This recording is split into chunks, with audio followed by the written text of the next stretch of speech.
जंगल में बादशाह कौवा और बोली कौवी की सब्जी की दुकान थी। वो हमेशा कम तोलते। लालची कौवे हमेशा साफ सुथरी सब्जी दिखाते और गली सड़ी सब्जी पक्षियों को दे देते थे। सब्जी लो सब्जी, आलू टमाटर खीरा प्याज, सब्जी लो सब्जी। भोली, तराजू के नीचे चम्मच चिपका दिया है? हाँ हाँ, आहिस्ता बोला करो, मैंने सुबह ही तराजू के नीचे चिपका दिया था। गुड़िया बेटा, आप जाएं, सब्जी की टोकरी उठाएं और भोली कौवी की दुकान से जाकर सब्जी ले आएं। नहीं नहीं मम्मा, मैं नहीं जाऊंगी। भोली आंटी मुझे हमेशा गली सड़ी सब्जियां उठा देती हैं। आप जाएं और आप जाकर ले आएं। नहीं नहीं गुड़िया बेटा, बाहर के काम करने सीखें, मैं हमेशा तो आपके साथ नहीं रहूंगी। गुड़िया सब्जी की टोकरी उठाती है और भोली कौवी की दुकान पर चली जाती है। भोली आंटी, मेरी मम्मा कह रही हैं मुझे 1 किलो टमाटर दे दो। गुड़िया, वो पीछे पेड़ पर किसका घर है? क्या उस पेड़ पर तोते का घर है? गुड़िया पीछे मुड़कर देखती है तो भोली कौवी गड़े सड़े टमाटर उसकी टोकरी में डाल देती है। आंटी, वो घर तोते अंकल का ही है। मैं समझी किसी कौवे का घर है। फिर गुड़िया अपनी सब्जी उठाती है और घर की तरफ जाती है। गुड़िया बेटा, ये तो सारे टमाटर गले सड़े हैं। क्या मम्मा, क्या? मैंने तो लाल लाल टमाटर अपने हाथों से टोकरी में रखे थे। पर बेटा, आप अपनी आंखों से देख सकती हैं, ये टमाटर तो कोई जानवर भी ना खाए। मम्मा, मैं अभी ये टमाटर भोली आंटी को वापस कर आती हूँ। गुड़िया टमाटरों की टोकरी उठाकर वापस भोली कौवी के पास जाती है।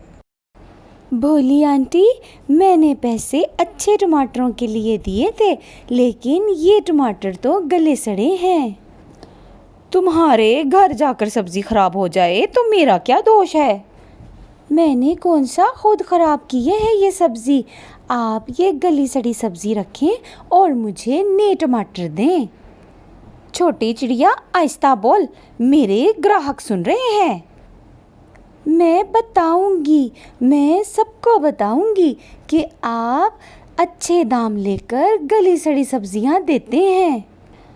चल भाग यहाँ से, वरना मैं तेरे पंख तोड़ दूंगी। फिर गुड़िया गले सड़े टमाटर उठाती है और वापस घर की तरफ चली जाती है। रास्ते में गुड़िया की सहेली रानो का घर था।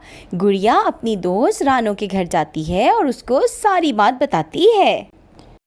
गुड़िया, जब तक इस गांव में कोई दूसरी सब्जी की दुकान नहीं होगी तो वो कौवे नहीं सुधरेंगे। इस गांव में दूसरी सब्जी की दुकान कौन बनाएगा? मैं और मेरी दोस्त गुड़िया, हम दोनों मिलकर सब्जी की दुकान बनाएंगी। और सुनने में तो मुश्किल है, लेकिन कोई भी मुश्किल काम किया जा सकता है। हाँ, और इस तरह हम उन कौवों को इस जंगल से भगाएंगे। अगले दिन गुड़िया और उसकी दोस्त सब्जी मंडी जाती हैं। वहाँ पर काले कौवे एक पक्षी के पास बैठे गली सड़ी और पुरानी सब्जियाँ खरीद रहे थे। गुड़िया, वो देखें, ये कौवे वहाँ पर पुरानी और गली सड़ी सब्जी खरीद रहे हैं।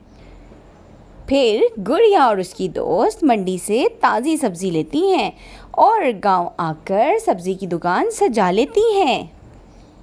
एकदम ताज़ा और फ्रेश सब्जी ले। बादशाह जी, देखो ज़रा, ये छोटी चिड़िया हमारा मुकाबला करेगी। देखना, ये 1-2 दिनों में भाग जाएंगी। ये छोटी चिड़िया। गुड़िया और उसकी दोस्त की सब्जियां दूर से ही देखी जा सकती थीं। वो ताज़ा और चमकदार थीं। जो भी पक्षी सब्जी लेने आता वो सीधा गुड़िया के पास ही जाता था। गुड़िया, तुम्हारी सब्जी बहुत अच्छी है। अब तो मैं हर रोज़ तुमसे ही सब्जी लेने आया करूँगा।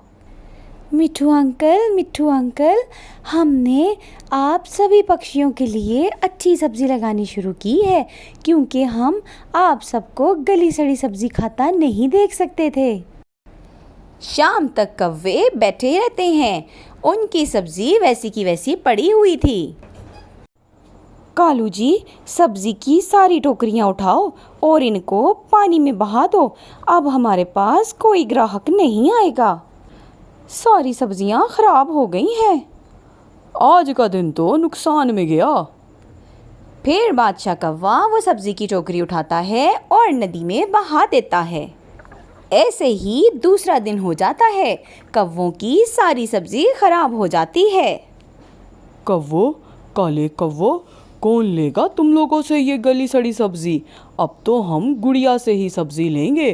तुम लोग यहाँ से जा सकते हो। बादशाह जी, अगर आज भी सब्जी ना बिकी तो हम तो भिखारी बन जाएंगे। मेरे पास तो इतने पैसे नहीं हैं कि कल की सब्जी खरीद सकूं। भोली, भिखारी बनने से अच्छा है कि हम कोई और काम कर लें। फिर बादशाह कौवा और भोली कौवी गांव छोड़कर चले जाते हैं।